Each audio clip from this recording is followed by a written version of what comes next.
On 8 January 2020, in a military operation code-named Operation Martyr Soleimani, Iran's Islamic Revolutionary Guard Corps launched over 12 ballistic missiles at the al-Asad airbase in Ar Governorate, western Iraq, as well as another airbase in Erbil, in response to the assassination of Major General Qasem Soleimani by a United States drone strike. The strike was the largest ballistic missile attack ever against Americans. Initially, the US was not willing to concede the seriousness of the attack.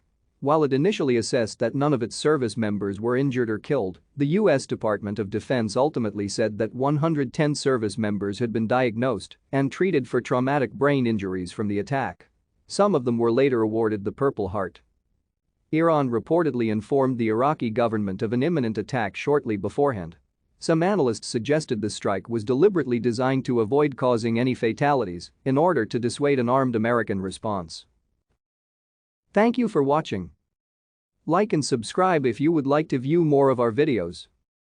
Have a nice day.